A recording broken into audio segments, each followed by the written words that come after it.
so we can have as much opportunity for interactive discussion as possible. The first panel discussion of the afternoon is on the topic prevention of genocide and mass atrocities, the role and responsibilities of global governance institutions to contribute to world peace. I'm very happy to be joined on the panel by a number of the speakers we've already had a chance to get to know. Minister Opendoor Janssen, Dr. Lobro Sturm, as well as Professor Mark Vlasek and Dr. Simon Samanadis. In addition, we're joined by two additional speakers that we'll give the floor to first. First of all, I'm very happy to have a member of our advisory board here, Dr. Zvonimir Sabubrich, former Minister of Justice and former Minister of Foreign Affairs, amongst many other very important jobs in Croatia. So really someone who's also dealt with these issues of human rights in his actual job, as well as having many opportunities to reflect on these issues. So I'm very happy to have Professor Sabubrich here.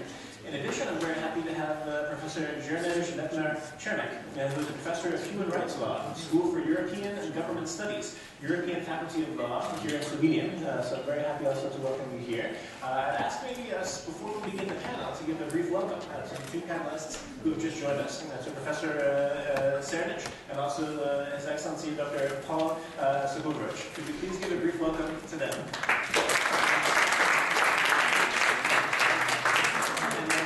That Dr. Sabubrich has agreed to begin the panel discussion with a very brief presentation.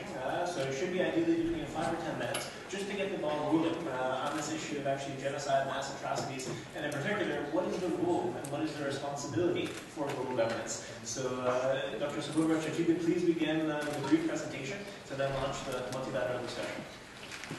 Thank you very much, Mark. Gentlemen, Excellencies. I'm very pleased to be here. I'm happy about it. I have very strong connection to this city, to Ljubljana. I was promoted to doctor of the University of Ljubljana at the law school 30 years ago, so I feel at home in a way.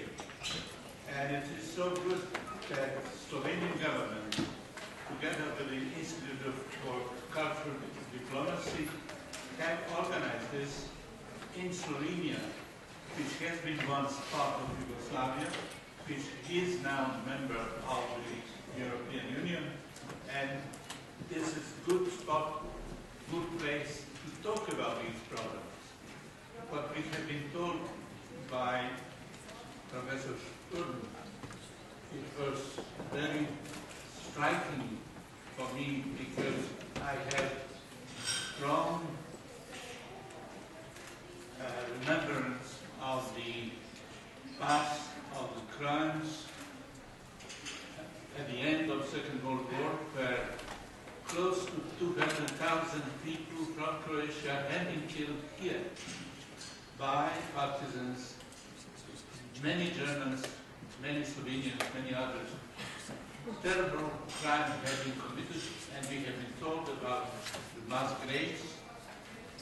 And both of us, Professor Sturm and myself, have been reviewing the text in the book of one fine professor, Professor Mika Ferenc, who was writing on hidden graves, prikrivena grobišća. We wrote also both of us with a separate preface for that book. It is a striking book on terrible crime. Then I like what we have been told here on the end of Yugoslavia and what happened in some regions, especially stress on Bosnia, on Srebrenica. It was very striking what we had seen here by Mark Vlasek. What I would like to add is, besides Srebrenica and before Srebrenica, there was Vukovar, there was Ovčara with the penalties, much less than at Srebrenica, but it was first crime of genocide against humanity, mass atrocity by Serbs in Vukovar and a place called Observed, all those who have been in the hospital, brought there, killed overnight, and it's only I said only 2,250, but there had been another 5,000 altogether in the city. There was no reaction in the world, not a proper one, not a proper time. There had been some people like Margaret Thatcher, the Iron Lady, so she had been named. She reacted, she said, someone might say that there is no such a thing as a killing in cold blood. If someone is thinking that way, should go to Vukovar to see what happened there. So just to remember those victims and happenings, I am mentioning it here. In my presentation, I wanted to say and to propose two things. One is Security Council didn't react properly, not in time, it failed in the case of Syria and in many other cases in Srebrenica and Vukovar, definitely. So what we need actually is a changing political will, political structure of this world, which is all but perfect, as we have been told by someone this very moment. So what we need is to think about, to change at least procedure at the Security Council. Security Council is a very important part of that organization, and what we need is to improve credibility of the United Nations. That's why I would like to suggest that in the conclusions of this conference, this summit, should be mentioned that reform of the Security Council is absolutely needed. It's not easy to achieve. We cannot get rid of veto, but we can and have to enlarge to permanent members, and United States of America had already proposed India to be the member. There are other proposals like Germany, Brazil, Japan, countries that deserve, according to the population and the strength they have in economy and in the world. They should be there equal to the others 5 who started it after World War II. My second presentation, proposal is I'm supporting the idea of revising, reforming, changing Convention on the Punishment and Prevention of the Crime of Genocide. In this respect, I support fully the initiative done by the ICD Academy and led by Prime Minister of Slovenia, good friend of mine, Janez Janša. This is something what we are doing in the Institute coming from Berlin, but encompassing having people from all over the world and having very, very important role in bringing people together to think about this world to be organized better, with special regard to prevent crimes of genocide and other atrocities that is needed, that is possible. So with those two proposals, I am saying also thank you to Mark for running as a founder and director of the Institute and the Academy for Cultural Diplomacy, and Janez Janša for his initiative up to the United Nations General Assembly last September, I believe it was it, and this is something what is taking place, what is worthwhile to do.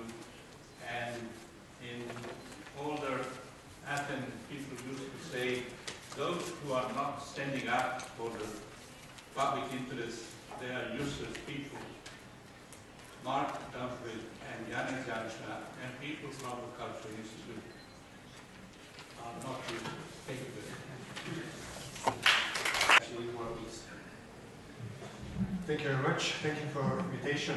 Lep pozdrav vsem skupaj. My presentation basically in two parts. I'll try to be brief.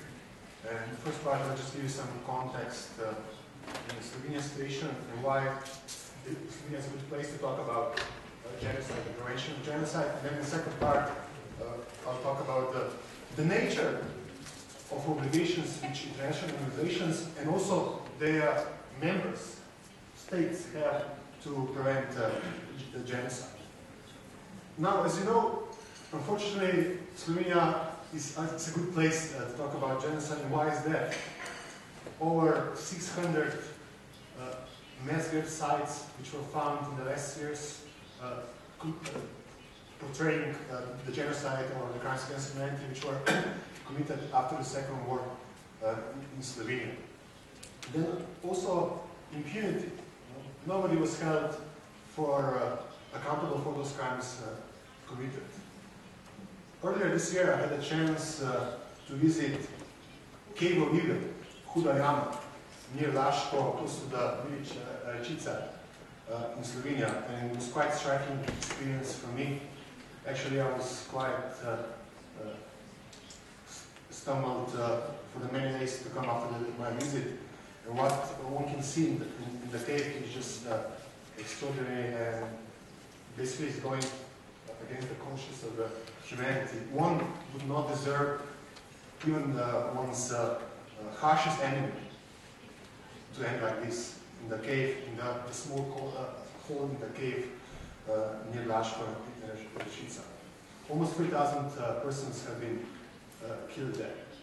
And of course, at the time when those crimes were committed, international organizations have not been established yet. The United Nations organization was in making.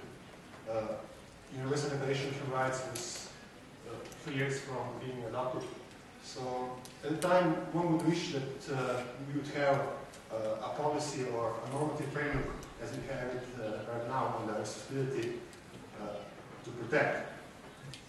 Now, coming back to the obligations of international organizations, we have to say two things. First, international organizations are subject to international law.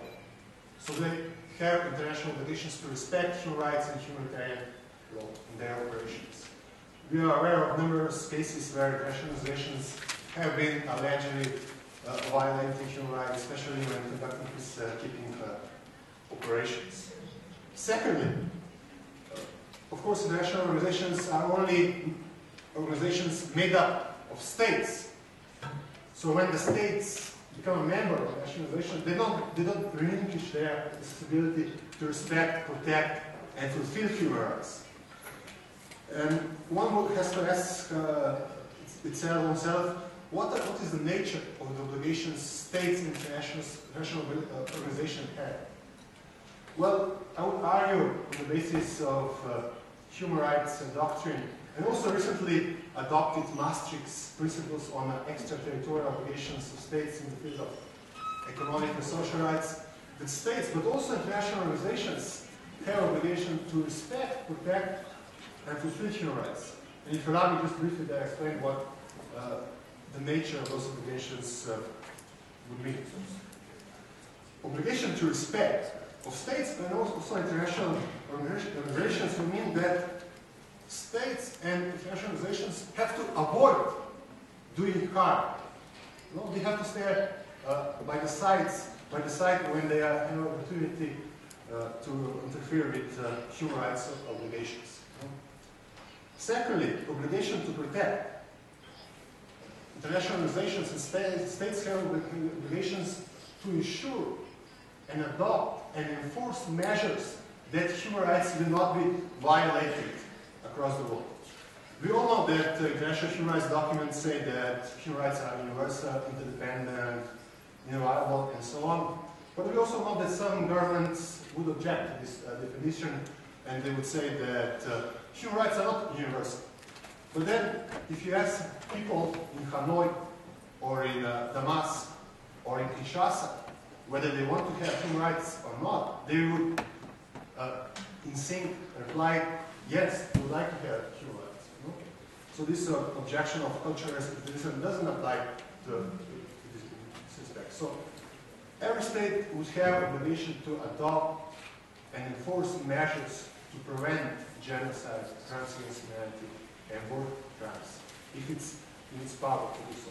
And especially if it has a de facto control over the area where human rights violations are taking place. And third obligation, or pillar of the type obligation, is obligation to protect, which states that international organizations and states have to do everything in their power to cooperate between each other to prevent future human rights violations and crimes against humanity and genocide.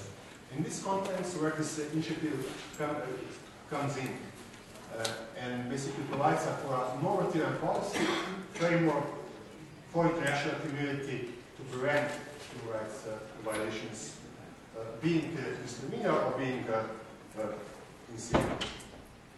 Just lastly, to conclude, coming back to my initial words, I would say if such an initiative or a framework on the responsibility to protect and resist at the time of chaos evil, maybe such events wouldn't have occurred.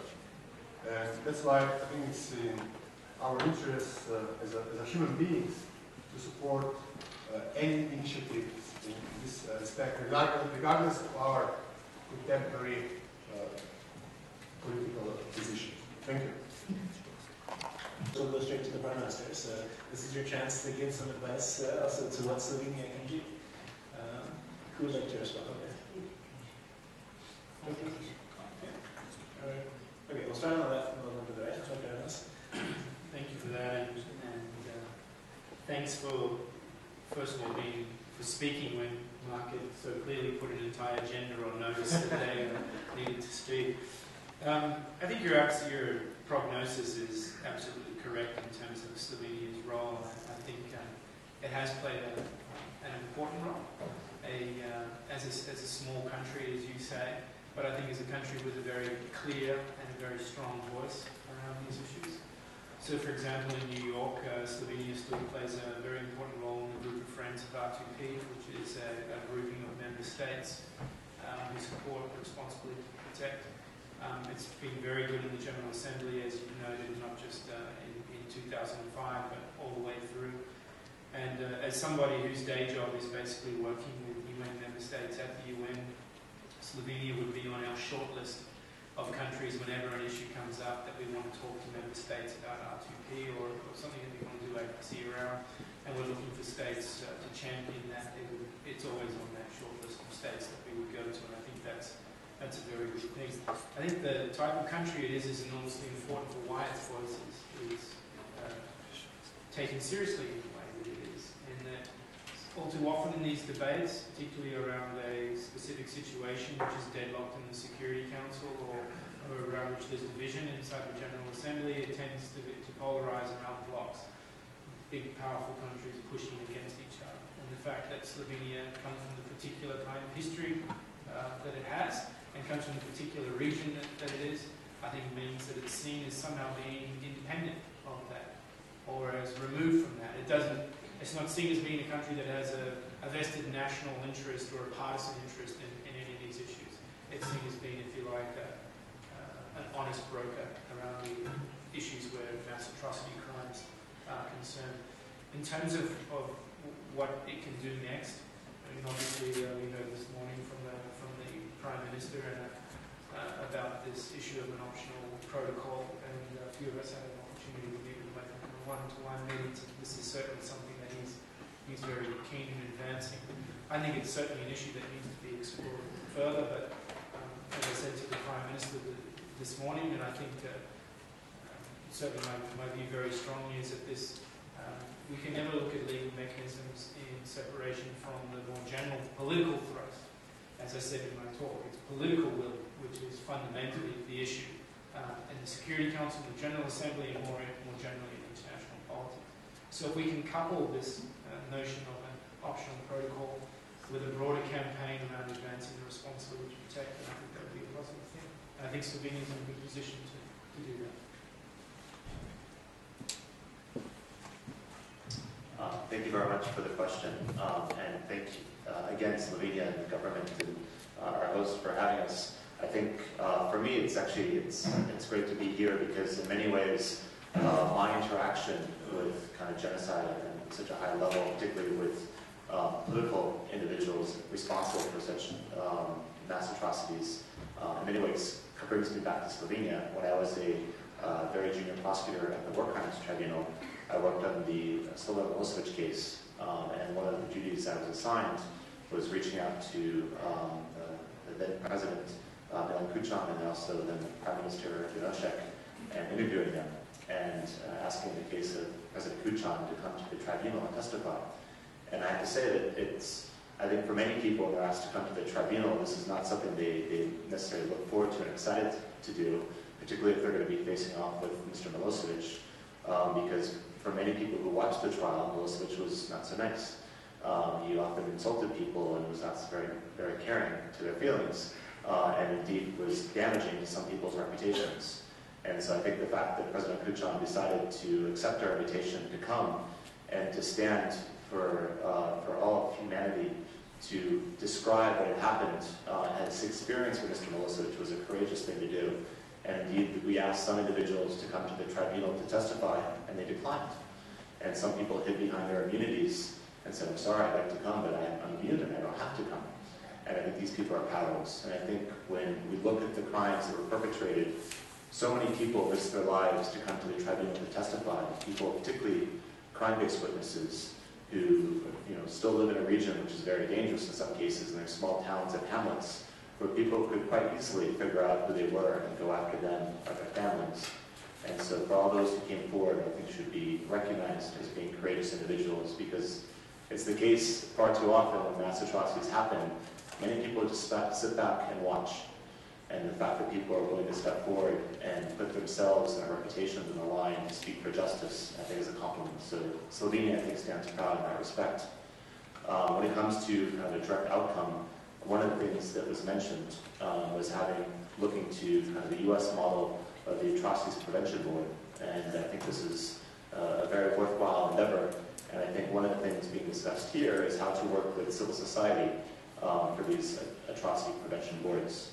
I think one of the things that you have happen is if you have a board which is only comprised of people of government without any outside advisors or NGO folks, I think oftentimes where people sit depends on where they stand.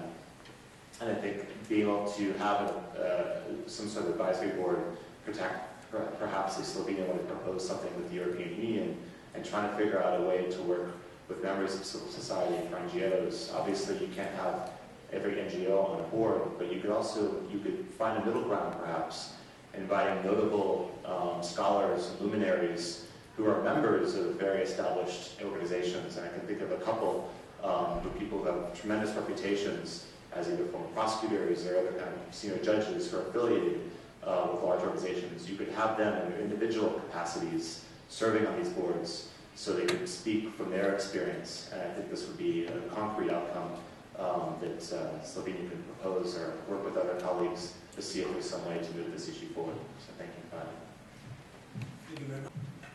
Yes, I think the initiative Slovenia is taking in the international arena and by organizing a conference like this one here has a value in itself. Dr. Simon Adams said earlier that we were winning the war of ideas. Now, the winning idea is the responsibility of protection. Now, the problem with this winning idea is that it is a norm. It is not codified in law. And I think this is the task try to codify this in international law in order to undermine the importance of the Security Council. Because the problem there is the veto power of the superpowers. It has become, this veto power has become an obstacle to international efforts to address and solve the problems, atrocities that we are witnessing now in Syria. What do I mean by this? I mean that we somehow must work for decisions at the United Nations becoming automatic, based in international law, where we have codified what now is the norm of responsibility for protection. I think this is the task. We cannot easily get away with the Security Council and the superpowers there, but we can undermine their influence and their power in the world.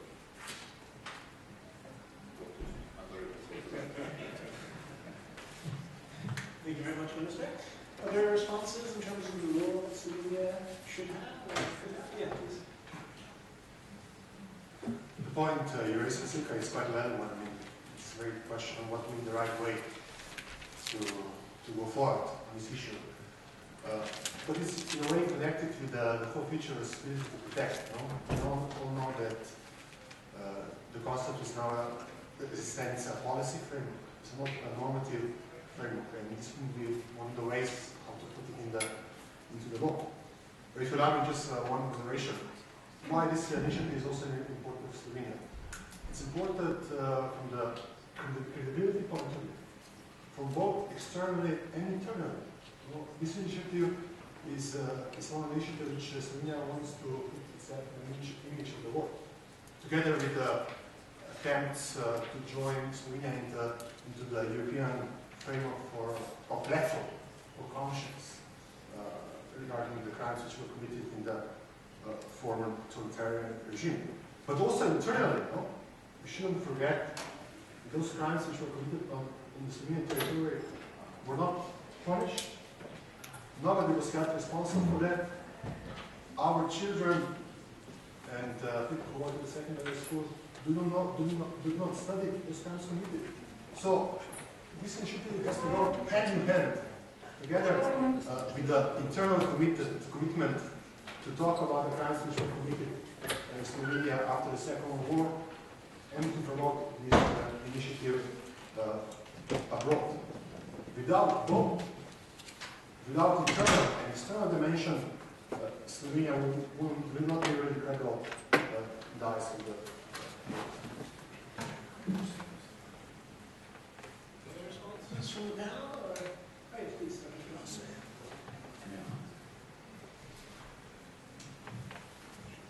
Ja, hvala lepa. Vprašanje je bilo res na mestu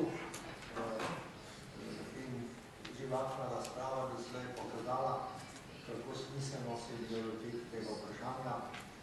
Je pa res, da sem sam to vprašanje razumel kot preveč formalno, češ kakšni ne bodo postopki, ali naj se spremljen protokol, ali kaj podobnega mednarodnih konvencij. Sam mislim, da se je zadeve treba lotiti vendar drugače. Namreč vsebinsko in tudi z nekim retrospektivnim pogledom nazaj, historičnim pogledom nazaj. Na vsezadnje se je treba zavedati, da je pri vseh teh dejanjih, kriminoloških zločinskih človečnosti in za genocidu gre za kršenje temeljnih načel naravnega prava, gre v bistvu za kršenje tega, ker je takrat zelo lucidno Martin v besedu v svoji klauzuli za kršenje načel, ki priznavajo civilizirani prav. Konvencija, ki je bila sprejeta, nam omogoča lažje pravo manipuliranje in klasificiranje, vendar je v bistvu to. Ko se je sodišče, ki je sodilo v Nürnbergu, opredeljevalo teh terminov, javnih in kar bi bil sprejet mednarodnega sodišča v Mednarodnu, je bilo seveda treba za pravično sojenje izkazati še nekatere druge okoliščine. Te okoliščine so bile ugotovitev zločinskega namena storilcev teh dejanj, potem ugotovitev načrta za realizacijo zločinskega namena in ugotovitev zločinske združbe, ki je stala in uresničevala ta namen. To je sodišče Mednarodne takrat lahko dokazalo. Seglo je v leto 1933 v takratni vzpon nacionalnih socialistov in najvišjega ožjega vodstva nacionalnih socialistov, ki je predstavljala to zločinsko združbo in zločinski namen in načrt za realizacijo tega namena, ki bil pa izkazan v tem pisanih dejstev in izpričevanj. Podobno, seveda, po analogiji ni bilo smiselno narediti, tudi če nismo ena, bilo smiselno narediti v študijah in v razpravah za dejanja, ki so se zgodila po drugi svetovni vojni, ko še ni bila konferenca sprejeta, med drugim na kateri smo slišali, da je do njih prišlo na območju Slovenije. Tudi tu je mogoče potegniti paralele, ki pa kot paralela velja lahko tudi za vse druge podobne primere. Zločinski namen je bil izražen v mnogih povojih, ki so se na Slovenskem muzeju zgodili, ker ni šlo za posamična dejanja, ker ni šlo za posamične slučajnostne ekscese, ki bi jih porodili posamezniki, ker je izkazano, da je šlo za sistematično delovanje, je seveda šlo za delovanje na podlagi nekega načrta za realizacijo zločinskega namena in zločinska družba, ki je tudi organizirala ta načrt, je seveda tudi vsaj v Sloveniji in tudi na območju tedanje Jugoslavije znana. To je bil takratni vrh zmagovite strani komunistične partije, to je bil vrh, ki je bil prevladujoč v obdobju komunizma in ki je tudi generiral takšna dejanja. Se pravi, tovrstne analize so se izjemno koristne, tudi da se zavedamo, da gledamo kako naprej. Po konvenciji, ki je zdaj, seveda zločinske družbe ni treba več posebej ugotavljati, je pa obteževalna okoliščina, če je podana, če se še posebej ugotovi. Že brez tega je dovolj, da se izpolnjuje zločinski namen in seveda objektivno odgovornost nosilcev, ki to izvajajo. Konvencija pač v tem pogledu olajšuje kazenski pregon. Seveda pa je pa temeljna struktura kazenskega pregona in temeljna struktura ostala enaka po zadnjih 100 let. Je nespremenjena. Odkar je nam zares prišlo, da so načela naravnega prava v bistvu Huga Protiusa, ki jih je pa vzel še prej od poznih srednjeveških skolastikov, da so tista, ki narekujejo naše znanje in vedenje tudi na tem tako obvezujočem področju. Zdaj, kako naprej? Formalno ti gotovo pravilno govoriti o izboljšanju postopka, o kodificiranju načela mednarodnega prava, vendar to samo še ni dovolj.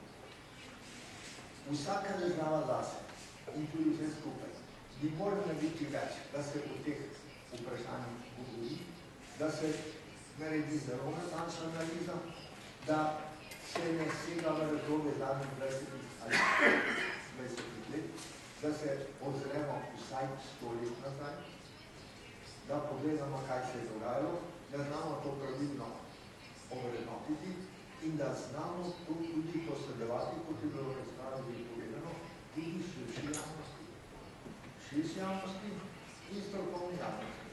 Ne samo pravniških, tudi drugi in ne nazadnje seveda tudi v šolstvu, v izobraževanju, da se o teh zadevah ne nauči, da se od njih odkrito govori in da se jih označi takšne, kakršne so, tudi v šolskem sistemu. To je seveda izjemno pomembno za bodoče preventivne namene, bistvenega pomena je pa še zaradi nečesa tista. Zaradi nečesa, o čemer nam danes še ni potrebno. Vsa takšna nemočna sredstva pustijo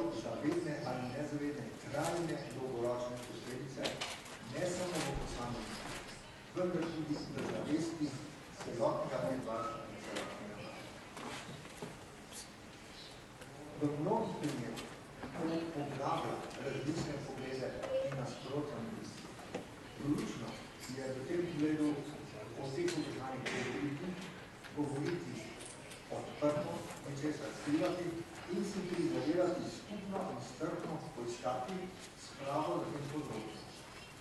To je naloga, to je dolgoročna naloga, ki pa vendar mora biti popravljena in dosežena, kajti nobena družbena skupina.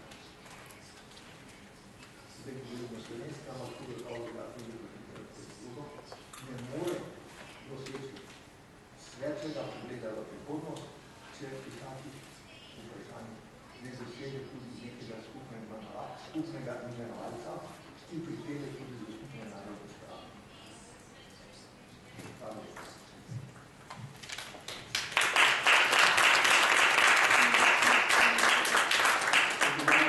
What I would suggest we do now is take one more question from the audience, maybe actually two more questions, and I know Professor Levin, you must have prepared a few slides as well, so we'll go back and forth. So please, you've been waiting. Would you please introduce yourself? Microphone?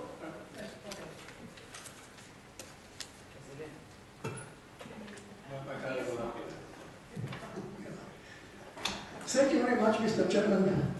My name is Rand. I am President of the Syria Committee for NATO. I appreciated very much the contributions of all the panelists and the previous speakers.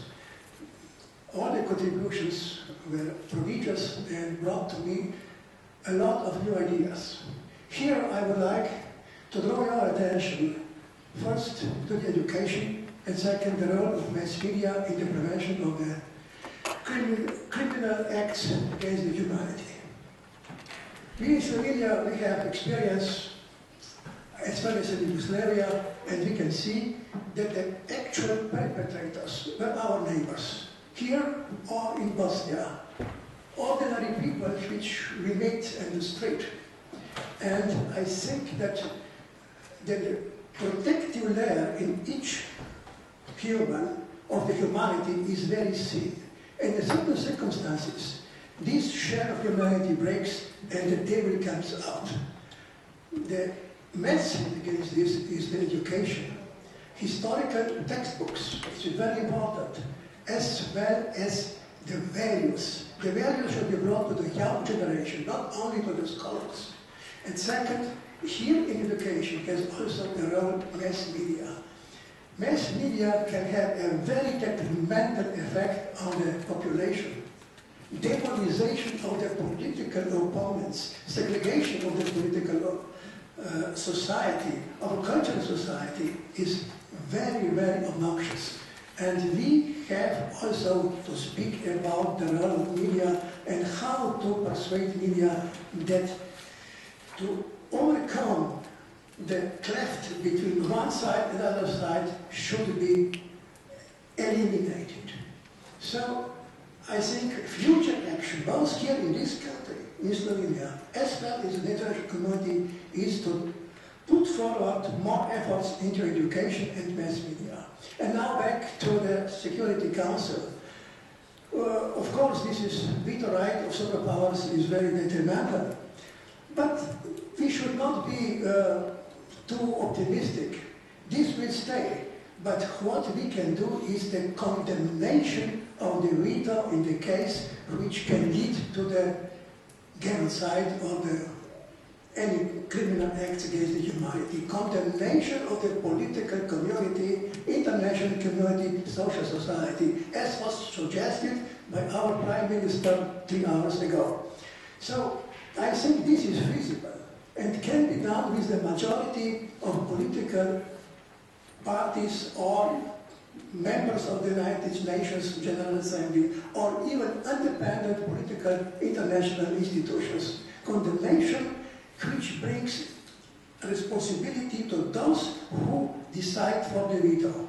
So I would appreciate if you could comment my ideas. Thank you very much. Thank you very much. Who would like to respond first? Please. I simply want to wholeheartedly agree with him on this this proposal on condemnation. But I also agree with what you said about education. And Dr. Stone also emphasized this in his I think Mark Vlasik's lecture should be in every classroom in the world. Because we must remember that these things, these atrocities, history shows us that they can happen everywhere. And I think this was a very powerful lecture you gave. Not only the photographs and what you were telling us about, what shocked me most was the text you showed us with the orders. The primitive cold-bloodedness, or should I rather say, the sophistication, no doubt all in correct grammar, ordering people to kill others or make life terrible for them. So I want to agree with you and Dr. Swan on the importance of education.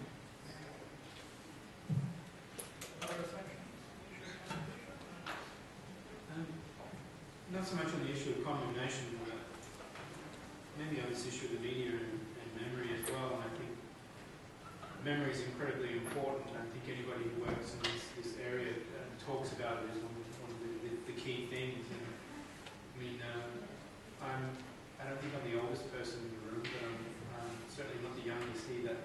And you know, in my own lifetime, I remember being a child in elementary school and a Jewish school teacher bringing in a relative who had been an inmate with Auschwitz.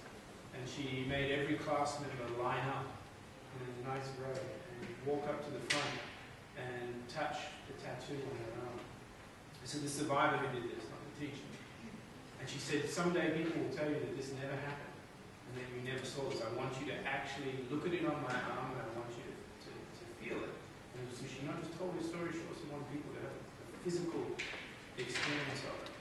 And as a child, I thought that was, well, first of all, I thought it was a bit crazy. But secondly, I never thought in my lifetime that we would see, you know, in my lifetime, that we would see neo-Nazis back on the streets of places like that.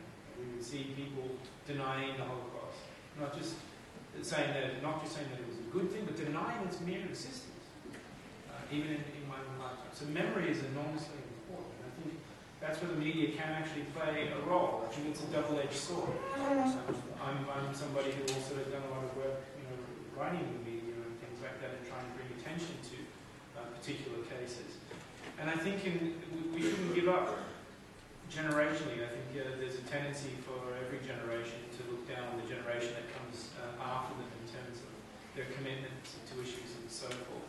I'm part of the Generation X, so we copped it badly a few years ago, but now we look down with some sense of smug superiority on the iPod generation, as they call it, or Generation Y, behind us. But you know, I think the issues are still resonate with people, and I think new media is enormously important in this area as well. I think that's something we should never forget.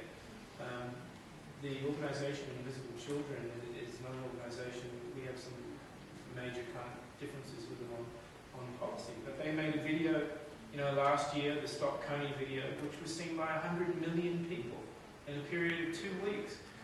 And even though I disagreed with some aspects of the video, and as I said, as organisations, we have some differences regarding strategy and so forth, something I will continually give them credit for was, you know, somebody like me walking around the streets of New York, and then people would suddenly say, hey, what do you think about that Joseph Kony thing?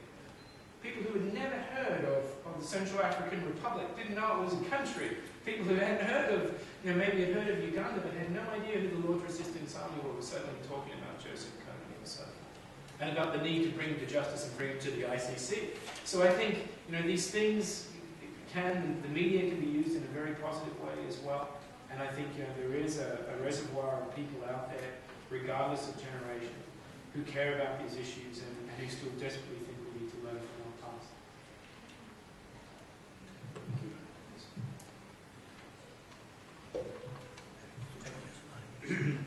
Close to the education, which is important, I agree fully with you, is the science, research, some historians have been blamed by politicians who would like to forget the past, like leftists, communists, and the others, suggesting, well, what are you doing? You are digging the graves to prove something, to change the history, and so on. It's rather strange. Science, both legal science, social sciences, other historians should work on the truth. What actually happened? We have been told today here about the Blackwood and the years after 1945 and so on. It is something that must be, for many reasons, brought to the public to be known, also to make it possible for the children to learn about it, not in the brutal way, not to give them Marx PowerPoint presentation immediately in the early school years and so on, but at the proper time, in the proper way. So the history is something what must not be just smashed and thrown away. It is something what is speaking for the future. Let's not have it again. No more, never again, nunca más. No more the world without genocide. It is a sentence that has been produced by us here. So it is important that in order to find what and how happened, to try to find the truth and then to publish it, to make it present, visible, transparent, not to do insist on it. These who are blaming us for looking for the past, Winkins and the others, they are saying it's better to look in the future, not in the past. But it's both. History is the teaching the people. It is something what is needed. It's not basic, it's not the only one, but it is important. It is about truth. Thank you. I saw another hand off to the side. Can you please briefly introduce yourself?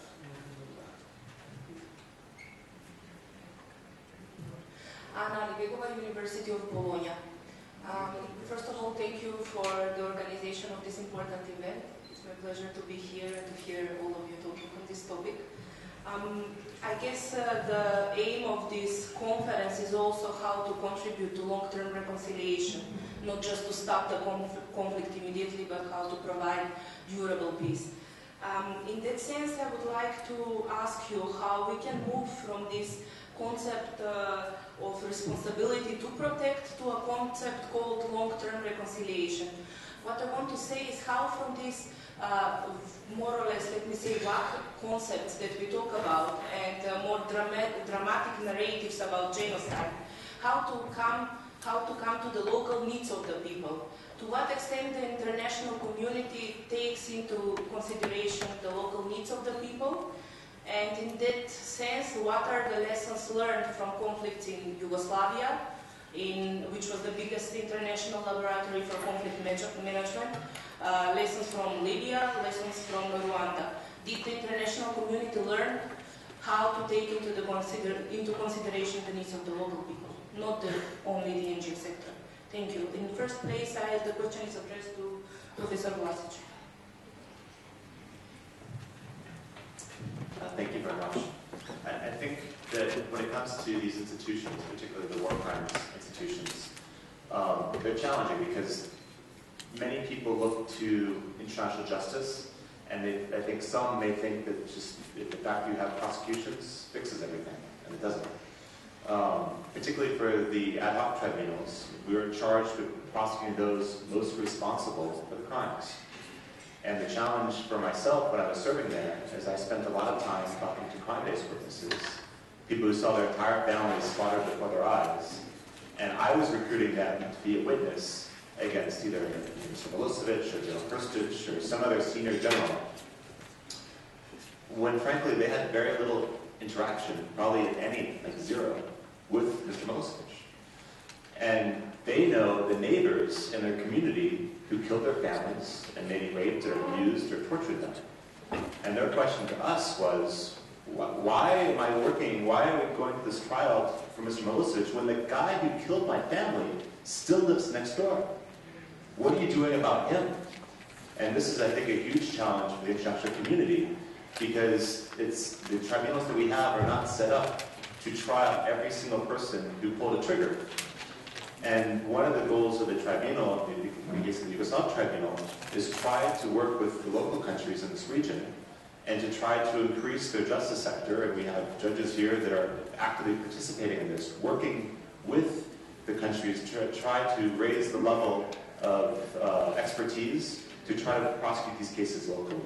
And so I think one of the big challenges when one looks at resources, because there's not money for everything, is how do you make the balance between prosecuting various high-level individuals, but also trying to deal with people on the street who still walk around every day. And also, I think this is something, we have someone from South Africa, what's the experience of other countries with truth and reconciliation commissions?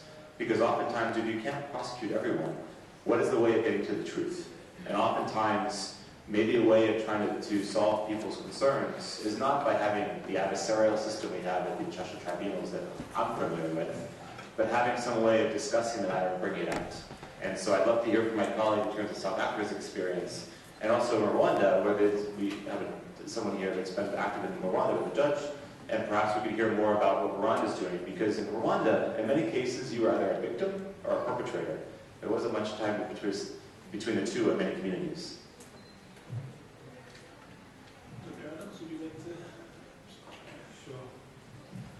Look, I think within R2P, there's obviously, if you look at the R2P and the way it was developed, there was this sense that there were three aspects to it. This is way before it even became codified in the UN, which was there was a responsibility to prevent, obviously. There was a responsibility to respond when things were happening. But the third element, I think, is the element which is often forgotten, which is there's a responsibility to rebuild afterwards in societies that have gone through mass atrocity crime situations. And I think that's in complete accordance with and in keeping with the reconciliation agenda. And I think, we've seen that in some specific instances. I was asked a question about South Africa. My family come from Northern Ireland, and I lived and worked in South Africa. And as was mentioned in my introduction, I'm a former member of the African National Congress. So we did go through a reconciliation process in South Africa, and we've actually gone through one in Northern Ireland as well. And so even in my own life and in my own family, I've seen how these issues can be bitterly divided. My aunt was murdered in 1972 by state agents, and her case was one of the cases of the Reconciliation Commission, and I saw how deeply it divided my own family in a way that I never expected it to. Somebody came forward with information and applied for amnesty, and I never expected it would divide my family as deeply as it did. So I've actually had to struggle with those issues in a very personal way as well. What's the relationship between peace and justice? Is it a trade-off between one and the other? Must you choose? Must you have peace or justice? Or is there a way of fusing the two? And I think the lessons of obviously South Africa and Northern Ireland were mass atrocity situations, but they have related experiences in terms of the struggle for reconciliation. And in my experience, and I also have done a little bit of work in Rwanda, as I mentioned before, and had an opportunity to visit a number of the Gacaca court systems, the informal courts in Rwanda when they were still in session. They've ended now, of course. But in my experience, there is a strong relationship between accountability, or let me put it another way, accountability, breaking impunity, and reconciliation are not counterposed. It's not a question of choosing one makes the other not possible. We've got to find ways, they're actually related, we've got to find ways of having convergence within them. And I think those are precisely the issues that people are still struggling with in somewhere like Rwanda. And it has to be said, honestly, that when you go there, Rwanda has taken enormous steps forward. But nobody pretends for a second that there are tremendous underlying issues of unresolved between people in Rwanda. And I think another really interesting model to contemplate is actually in Cote d'Ivoire, because they're just starting to struggle with this. They've set up a Truth and Reconciliation Commission. They're trying to deal with, first of all, the civil war they had, and then, of course, the situation of mass atrocities they had last year. And they're going through precisely the same process and these same questions. They're actually actively looking around the world and saying, where has it worked, where has it not worked, why did it work there, and how do we reconcile peace and justice within a single framework, so that it's not just victims' justice, that we can actually rebuild our nation out of these tragedies. But I think it has to be said honestly, there are no simple answers to these questions, or certainly none that I know that I can expound on in the next 5 seconds. Thank you very much, Dr. Adams. Joe Schoenberg. Thank you. I wanted to strongly subscribe to what has been said by Dr. Seferovic, in that truth is key. And the question was raised by Dr. Adams, what about the relationship between truth and peace? And my apologies that I repeat, you find in all religions of the world, and this is bringing us together, this famous triangle, that indeed there is no peace without justice, and no justice without truth. But what about truth? For me, there have been 2 obstacles to coming as close as possible to the truth, knowing that there is never an absolute truth. First, for unknown reasons, we had both in Rwanda and in the territory of former Yugoslavia to work in a system, in an adversarial system, both countries are not acquainted with. And I don't know why it was necessary. Because being acquainted with a civil law system, where the judges indeed are entitled to go in depth into that, what they think is relevant for the case, in coming closer to the truth, it was, and still is, relatively difficult because, yeah, it was driven by the prosecution, with all due respect, and defense, but we all know that, I would say, really unfortunate deals were made, and this was one of the obstacles to coming to the truth. And then, what we also have to learn, at the same time, when we have an international tribunal, immediately we need capacity building, as it was, for example, in Bosnia and Herzegovina. I think there is a real impressive work done in the state court in Sarajevo, and I really admire this wonderful person, the president of the court, Madame Kreso. And she should be honored for this, what she has done on the lower, so-called lower level. And this brings in the big picture, but it's not yet the truth. Indeed, it's for historians, and I recently attended in Ann Arbor a conference of historians, and I had to admit the second obstacle for us as judges is that we have to obey the fundamental rules of criminal procedure, and this is, for example, in dubio pro reo, in doubt in favor of the accused. So even if, as neutral persons, we would come to a totally different solution, based on the evidence before us, and this limited evidence before us, we come to a different conclusion, whereas a real historian is not bound by these rules. And one final remark, and this is really very important for me myself, because I never found an answer to this. It has something to do with the adversarial system, but in civil law systems we are acquainted with the additional task to also find out during the proceedings the question of why. Why was a crime committed? What is the personal background of the person? It was mentioned several times that former neighbors killed each other. Nobody knows why. And I think based on the excellent books of Hannah Arendt stating that the evil is in all of us, we must be aware of this. And this should also be learned and a lecture to be learned for the younger ones, that when we are in a concrete situation, all of us, we are able to commit these heinous crimes. And I deeply deplore that when some of us, the judges, wanted to go into details of this, it was forbidden by the majority of the judges in the plenary. Why? Because it was simply said, it's not for the judges to step into the shoes of the prosecutors. In our civil law system, it would be different.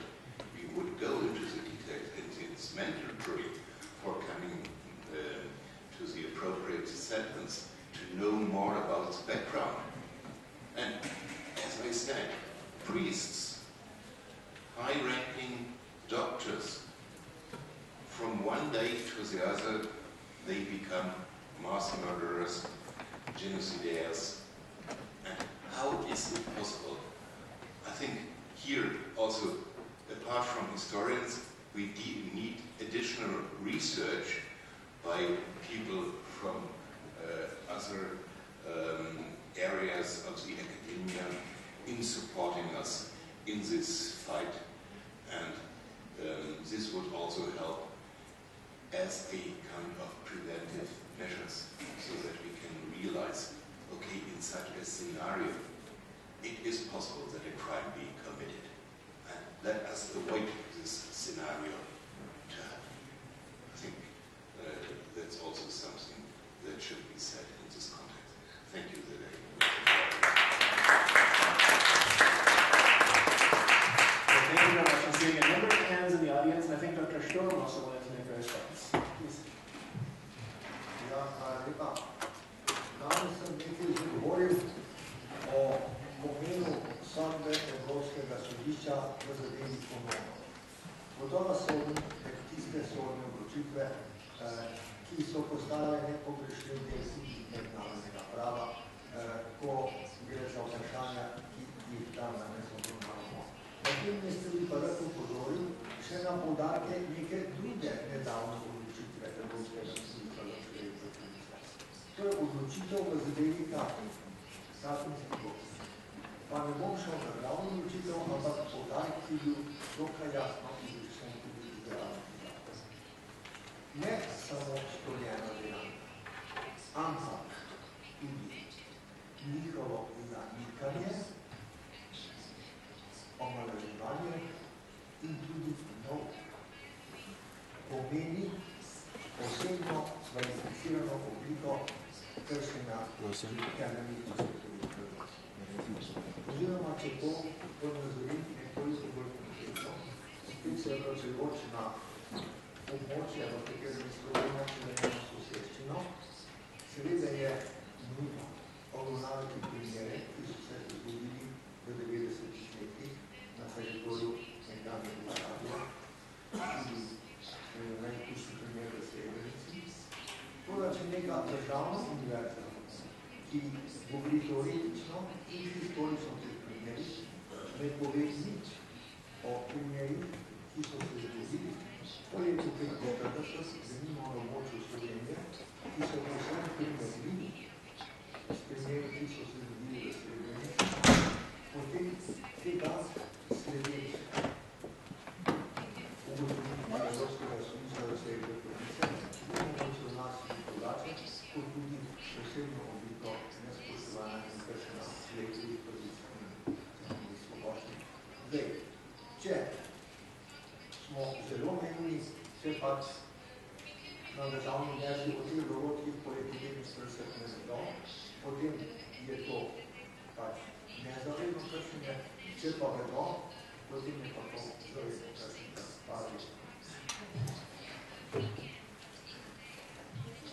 Thank you very much. Professor Sernac would like to add something, and then we'll come to the audience. Just briefly, in my opinion, the choice between reconciliation and justice is a false one. One cannot go at each other without the other. And you can see this very clearly in the case of Slovenia, where we had a peaceful transition, a very soft transition from undemocratic to democratic regime, but where society is damaged in the subconscious because those acts have not been prosecuted and nobody has been punished. And as has been said earlier, what's important in human rights education is a physical contact, as Simon said. And the thing to go forward is to teach our children, our pupils in our schools what has happened in the territory of Slovenia. And also in this stage, now is the time to open the cable even for the public, so that we can bring young people there to see how horrible, heinous those crimes are, which were committed there. And the human rights, often in Slovenia, human rights violation is something, and other act is not human rights violation. Human rights violations cannot be interpreted according to the ideological divisions in the society. A human rights violation is a human rights violation. Whether being a crime against humanity after the Second World War, or the acts which were committed against so-called race after the independence. Both of those acts are human rights violations. You know? And once and for all, we have to accept that we should not interpret human rights according to our ideological divisions, and we should put those events and those crimes which were committed in Slovenia in our school books and bring children there where those crimes were committed, to show them, to see them that this really happened. Otherwise, as Simon said, nobody will believe the history teachers in 50 years that those crimes were ever committed. Slovenia, all Esther. Thank you very much. I'd like to make sure that as many voices get heard as possible. So I would suggest let's take the final two questions from the audience, then we'll come back to the panel. And then to conclude, Professor Fazec has prepared a few slides actually, and it might actually serve as a good way of concluding the panel. We can maybe do that at the end. So please, you've been waiting patiently. Introduce yourself. Ladies and gentlemen, very good afternoon to you. My name is Josef Poliško, and I, with my colleague Rada Štefikova, we came from Czechoslovakia to participate in this interesting summit. Thank you for the invitation. We work for the East European Educational and Culture Center. We do trainings for peacekeepers. We run disability anthropology courses for public sector in the West African countries. Let me contribute shortly to this interesting discussion. I've spent 5 years within the peacekeeping missions, 2 years in Kosovo, 2 years on the border between Georgia and Chechen Ingush and Dagestan Republic of Russian Federation, and afterwards some time on the border between Liberia and Ivory Coast of the war. It's not that much time, 5 years, but it was much enough for me to observe, to think, and to learn. And I learned one thing. There is a huge gap between the field and the office. There is a huge gap between field workers and officials, researchers, and so on. And this gap may cause many problems, misunderstandings. This gap is a cause of double standards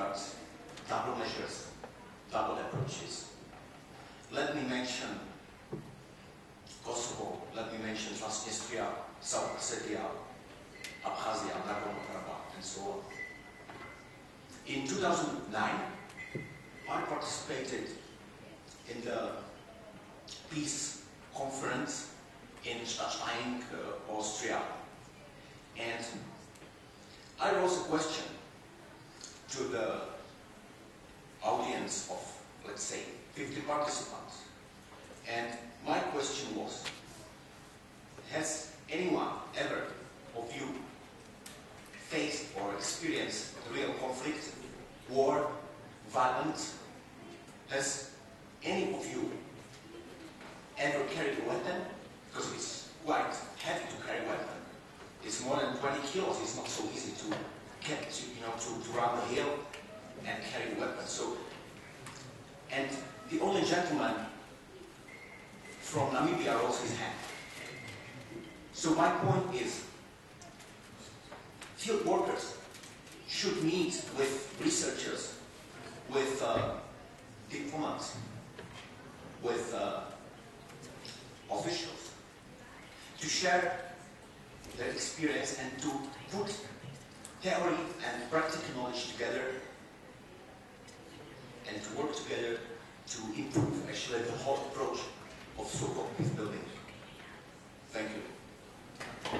Thank you very much. Speaking of someone who is very relevant, I'd like to give the final comments to my colleague Darnell. Please, you use the microphone.